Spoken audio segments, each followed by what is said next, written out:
Education department में सरकारी स्कूलों में जो काम कर रही हैं वो लड़कियां, जो पढ़ी लिखी लड़कियां, गरीब घरों की, बीए, एमएड, बीएड किए हुए लड़कियां भी हैं, हाईली क्वालिफाइड आईएएस भी स्कूलों से में लगी हुई हैं और वो टीचर से भी ज्यादा क्वालिफाइड हैं।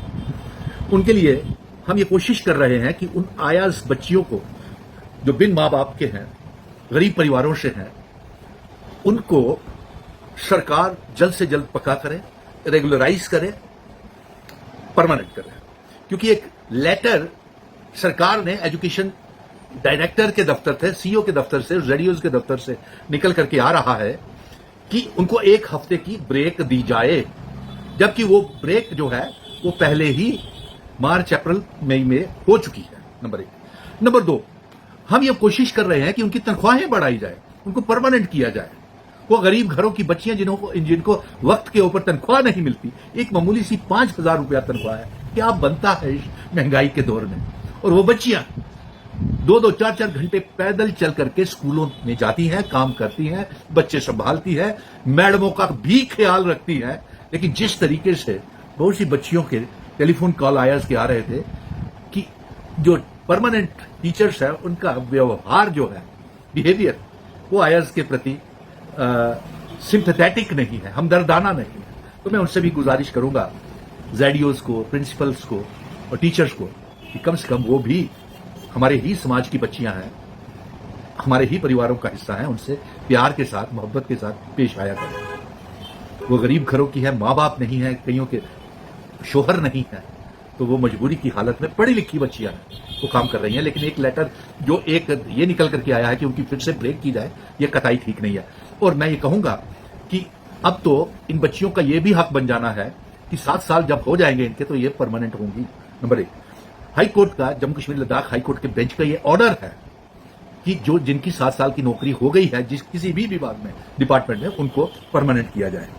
नंबर 2, इनकी तनख्वाहों की हम कोशिश कर रहे हैं, तो ये ब्रेक क्यों डाली जा रही है, क्यों उनको ब्रेक डाली जा रही है? और फिर जब इनकी कॉन्टिन्यूएशन का हमने ऑर्डर निकाला तो उस कॉन्टिन्यूएशन के ऑर्डर में लिखा हुआ था ये टेम्परेरी पोस्ट है, इसकी परमानेंट के लिए मांग नहीं की जा सकती है। क्यों नहीं की जा सकती है? क्या ये सारी उम्र ताउम्र इसी तनख्वाह के ऊपर बंधुआ गुलाम की तरह काम करेंगी? नहीं, ऐसा नहीं हो सकता।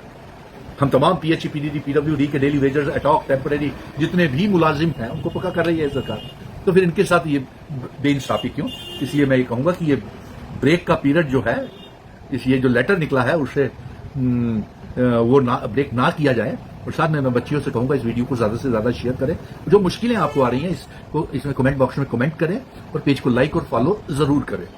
हम आपके साथ खड़े हैं। और मैं director education, chief education officers और जेडीओज को भी कहूंगा कि इन बच्चियों को कई स्कूलों से शिकायत आ रही है कि नाजायज स्टाफ जो है वो इनको तंग करता है, तो वो तंग नहीं होने चाहिए। और दूसरा, इनको परमानेंट करने की हम मांग कर रहे हैं। इनकी तनख्वाह मिनिमम वेजेस एक्ट के तहत 25-25 हजार रुपया होनी चाहिए और साथ में इनको जॉब पॉलिसी इनके लिए बननी चाहिए। और 26-27 में तो कंटिन्यूशन हो गई, मुबारक है। तनख्वाहें भी इनको मिली कि नहीं मिली वो भी बच्चे अपने बता दें, ये आईएएस।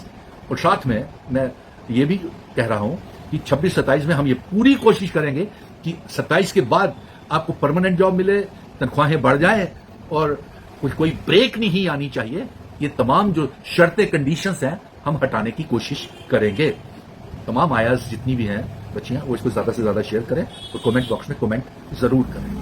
तो फाइनली गाइस, यहाँ पर ये एक नया अपडेट था तमाम जम्मू एंड कश्मीर के आरजी मुलाजमीन के लिए। खुसूसन यहाँ पर बात की गई है आयाज, seasonal teachers, CPW, SPM, KGBV या बाकी डिपार्टमेंट्स के। तो रिक्वेस्ट ये करूँगा कि वीडियो को ज़्यादा से ज़्यादा शेयर कीजिएगा अपने दोस्तों के साथ और साथ ही साथ 11 के सब्सक्राइबर्स कंप्लीट करवाने में मेरी हेल्प कीजिएगा। वीडियो को ज़रूर से लाइक कर दीजिएगा और शेयर कीजिएगा अपने दोस्तों के साथ ही साथ सब्सक्राइब कर देना।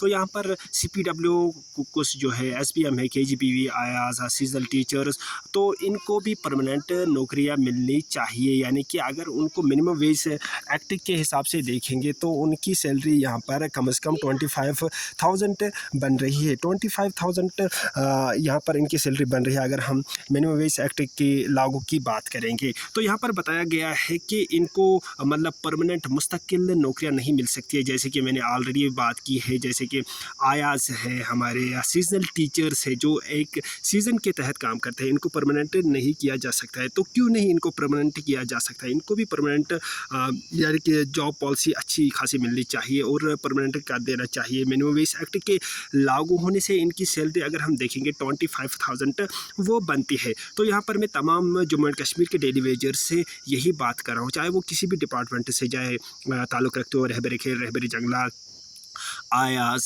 Anganwadi workers, ASHA workers, seasonal teachers, vocational trainers, KGBV, SBM, CPW या हमारे जो नंबरदार, चौकीदार्स या बाकी डिपार्टमेंट, लैंड ओनर्स और PDD के डिपार्टमेंट्स के, PHE डिपार्टमेंट या जंगलात डिपार्टमेंट के जितने भी डेली वेजर्स हैं, उनसे मैं यही बात कहना चाह रहा हूँ, साथ साथ SPO से, कि आपने एकजुट होना है और अपनी जंग लड़नी है। बाकी वीडियो को ज़्यादा से ज़्यादा अपने दोस्तों तक शेयर कीजिएगा, लाइक कर दीजिएगा और फॉलो अगर पेज पे देख रहे हो तो फॉलो कीजिएगा ज़रूर से, और उस पेज को अपने दोस्तों तक शेयर ज़रूर कीजिएगा। तो बाकी यही एक नया अपडेट था कि हमारे आयास है जो है, सीजनल टीचर्स जो है, KGBV, SBM है, CPW है, इनको भी परमानेंट कर देना चाहिए और इनकी सैलरी इंक्रीज़ होनी चाहिए। बाकी यही कहूँगा कि अक्टूबर-नवंबर सेशन से इनके ये जो हमारे डेली वेजर्स है वो परमानेंट होने जा रहे हैं। साथ ही साथ SPOs के ऊपर मैं एक नया अलग से वीडियो बनाने जा रहा हूँ। मिलते हैं नेक्स्ट वीडियो में, तब तक के लिए thank you very much, have a nice day.